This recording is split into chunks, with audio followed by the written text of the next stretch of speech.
What's going on, guys, and welcome back to another episode of the German Bear Podcast. And today we want to talk about the best remaining free agents available for the Chicago Bears and their needs. Ryan Poles has taken a slow approach to free agency with patiently sorting out players and conservatively giving out contracts, which is working out so far, I would say. Many Bears fans are panicking right now, which is at times understandable, but look at the actual market. There's so many good players left, still available, plus the Bears do have a good amount of money left after the failed physical of Larry Ogunjobi. We still have above $26 million in a cap space, which is an excellent amount of money to get some players in and maybe even land a big fish in free agency. So let's take a deeper dive into the remaining free agents and some potential players that the Bears could go after. The first position group we want to focus on is the offensive line. And the first player I wanted to talk about was actually Teron Armstead, who just got signed by the Dolphins, so he is off the board. So we have to look somewhere else, and I think there's still some good talent on the market. And the first guy I actually want to talk about now is Darryl Williams, offensive lineman from the Bills. And the first thing I absolutely love about him is his versatility. He has experience as a guard as well as a right tackle, where he's actually best suited for. He's a super underrated player that will give you the flexibility that you need right now on the Bears with the uncertainty about Tevin Jenkins and Larry Borom and where these guys will actually line up. He also offers durability, which is huge as well. He started every game over the last 2 seasons for the Bills. I would absolutely love to get him on a 1 to 2 year deal, which won't hurt too much, and you get an instant value piece and upgrade for the offensive line. Plus, he's still 30, which is not too bad for an offensive lineman. The next guy I want to talk about is Duane Brown, former tackle from Seattle. And the obvious thing with him is that he will be 39 by the start of the season and probably won't be your long-term option. But Brown is still playing at a very high level and solidifies the left tackle spot for at least 1 or 2 years. He brings 14 years of experience, which will help our young tackles Borom and Jenkins as well. Plus, I don't care how you view the roster, but you have to protect your quarterback no matter what, and we all don't want Justin Fields getting destroyed on the field, as well as we want to see development. And if we don't do anything to upgrade the offense, we won't see any development, and then we have a failed product with Justin Fields because he has to take the next step this season. And with Duane Brown, you have the safest bet available to really get that done. I think the contract shouldn't be too expensive and would really work out in the Bears' favor. I would love this pickup. He's a really good player.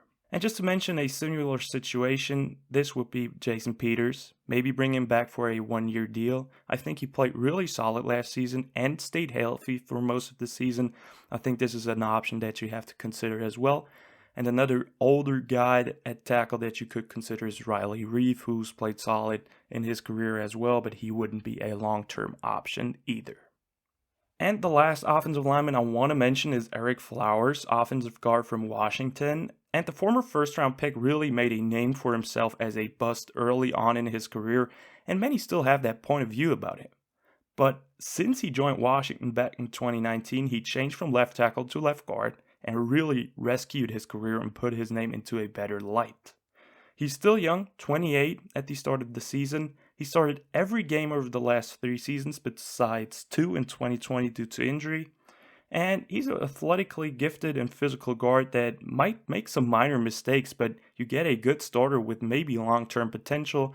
He probably won't be too expensive, and he might sign a 1 to 2 year prove-it deal. But Ereck Flowers really showed the last couple of years that the move to guard helped him a lot in his development, and he really looked good the last couple of years. But that wraps it up for the offensive lineman. Let's move on to the second biggest need for the Bears, I would say, this offseason, which is still wide receiver. Most of the younger, talented wide receivers are off the board, so let's actually start with a big name that might be not the same anymore, but still offers some value, and that would be Julio Jones from the Titans. He will be 33 going into the season, and it seems like the best days are definitely behind him, but I think it is a name that you have to at least consider, and let me tell you why, guys. Yes, he had some injury issues, but he has a full offseason to rehab and heal up his wounds. In addition, I think he's still a very good player no matter his age. If he's actually healthy, he still has that very good speed to keep up with the game, and the rest of his skill set is undeniably still very good. The benefit with him right now might be that he takes a shorter term deal, so you take no big risk with signing him, Plus, you're getting a great security blanket for Justin Fields. I mean, right now, the Bears wide receiver core is not looking too great. And yes, we're definitely in play for a receiver in the draft with, like, let's say Christian Watson and George Pickens being the top options. But I think with Julio Jones on your team, these young receivers will benefit a lot from that. It will be their first year in the league, and we're not talking about a Jamar Chase or Justin Jefferson, some guys that will burst into the scene with way over 1,000 yards and stuff. These are more raw players that have to adjust to a new playing level. So a Julio Jones is a guy that you can learn under. He's one of the best receivers the game has ever seen and would be just a great veteran option if he stays healthy, and also a great receiver to help Justin Fields' development. The second guy I want to talk about is Jarvis Landry from the Browns, and Landry might be my favorite veteran option for the Bears right now. He's not too old with being 29 at the start of the season and offers still great play. He's coming off an injury and his worst season in his career statistically, but he still produced okay last season. He played 12 games, had 570 yards and 2 touchdowns. I believe if you give him the offseason to recover from these injuries, you will get a very valuable player. He's an elite route runner still with great hands that excels in the slot, but also has the ability to go outside and make some plays as well. He could be the perfect mentor and safety option that the Bears need right now. And I would take him between a 1 to 3 year deal actually, depending on the price. But Landry would be a great pickup, and I mean, an offense with potentially George Pickens or Christian Watson, Darnell Mooney, Jarvis Landry, and Byron Pringle looks very good to me. And the last guy I want to mention is Marquez ValdesTechnical, another Packer. He's only 27, so he is an option with some upside at least. He's 6'4", 206 pounds, a big-bodied receiver with long arms, and he ultimately brings that elite speed. And that combination with his speed and size is what the Bears are looking for. In his 4 years with the Green Bay Packers, he showed that he is a deep threat, but can he be even more in another system? I think with the familiarity with Getsy and the upside that Scantling still has, he is an intriguing talent at the position, and depending on the price, I would be very happy with him ending up on the Bears. It would be a great weapon for Justin Fields, maybe not a Jarvis Landry or Julio Jones type of player, but still a guy that can take the top of the defense and has some talent and some upside still. So let's move on to the third position of need, which is cornerback, and the first guy I have to talk about is Steven Nelson from the Eagles. I talked about him already in my first free agent video, and he's still available, which is surprising to me. He's 29, which is totally fine, and a player that has shown that he can adjust to scheme and coaching changes quickly. He will probably play for his 4th team within 5 seasons and consistently show good on-field performance. He's nothing too outstanding, but a guy that will lock down the cornerback 2 spot and does his job well. And after last year's secondary performance, that's a guy we absolutely need. We don't want to see a Kindle Vildor play again. So Steven Nelson would be an absolutely great option that I would take on a multi-year as well. If it's a 2 or 3 year deal, you have a very solid guy that you can develop some other drafted guys that you might get in the draft under his wings. So I think he's a pretty good option. The next guy I want to talk about is a familiar face to many Bears fans, which is Kyle Fuller from the Broncos. The former Bears standout comes of his worst season ever, but we all know Kyle and what he did for the Bears, and with him being 30 and still having the connection with most of the current Bears players, I think it would make somewhat sense. I believe Fuller can still play at a pretty high level, and as a cornerback too, I would absolutely take him for a 1 or 2 year deal. It has to be cheap though. Draft a younger corner and give him time behind Kyle and we're good to go. I think, like I said, you get some good years still from Kyle Fuller if he actually can find back to his older ways of playing. I mean, it was 1 down year. Why not trust him once again and pair him with Jalen Johnson? And the last cornerback we have to talk about is Xavier Rhodes from the Colts. Rhodes, like Fuller, might not be the same player as he used to be, but I think he can still give us 1 to 2 years of solid cornerback 2 play. Meanwhile, you can look for the replacement and you don't have to worry about letting the guy play right away.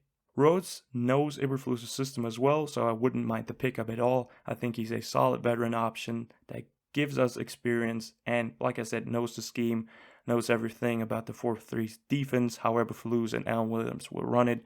So I would actually like that pickup as well. Let's move on to the linebacker position and one guy specifically, Kaiser White from the Chargers.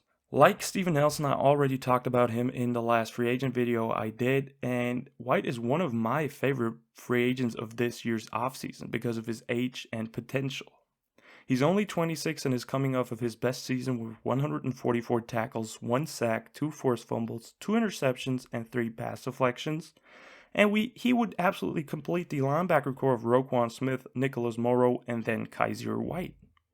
He would be a versatile fit for the new 4-3 system, and Poles could at least finally complete one of the needs of the Bears. And then there are obviously some veteran options that you can take a look at. Bobby Wagner is still playing at an elite level, but he might want to go to a contender. Alexander Johnson from the Broncos has been a very good player all around. He's 30 but offers great run defense with the ability to blitz and cover pretty good as well. And then you have guys like Dante Hightower, Anthony Barr, or KJ Wright, but those aren't an option I like a lot. I think Kaiser White is definitely the best linebacker available, especially for his age and his potential, like I've mentioned before. And the last position we have to talk about today is the safety position. We still don't have that starter next to Eddie Jackson. Yes, we re-signed DeAndre Houston Carson to a 1-year deal, which is absolutely amazing. He's a great backup and an excellent special teamer, but we still need an upgrade at safety finally. And there are 2 guys that definitely caught my eye. First of all, Tyrann Mathieu is still available. Pair Eddie Jackson with an elite safety. I mean, Mathieu will be 30, but doesn't show signs of slowing down anytime soon. He's been to the Pro Bowl the last 3 years and been an All-Pro in 2020 as well. He's a multi-weapon for the defense, a guy that lines up in the slot, the box, covers deep ground. Plus, he's a guy that knows how to create turnovers, something that perfectly fits Darryl Williams and Matt Eberflus's defensive mentality. I would love this pickup. It depends on the price, though. And the other guy that I want to talk about is Landon Collins from Washington. Collins is your traditional box safety that will hit you hard and flies at the line of scrimmage. He's only 28, which was surprising to me because I think he has been in the league forever and still has lots left in the tank, I think. He can play a hybrid safety linebacker role and would help the run game tremendously. In coverage, he's okay but can get beat at times, but this would be a great addition, somewhat of an 2018 Adrian Amos. And with that, you can let Eddie Jackson finally fly again as a free safety. I would like the addition of Landon Collins, but he has been expensive the last couple of years, so like with Mathieu, it kind of depends on the price. You don't want to spend too big with that second safety position. So, this was the updated free agents episode, guys. It will be interesting to see what Poles and the Bears will do over the next couple of days. I know I left some players off the list, but I just wanted to give you guys some names to look out for. Thank you guys for tuning in. I hope you have enjoyed this episode. Like and subscribe for more Bears content. Check out Instagram for the latest news. Stay tuned for more Bears updates to come. I will keep you updated on all the latest Bears moves. And as always, guys, bear down.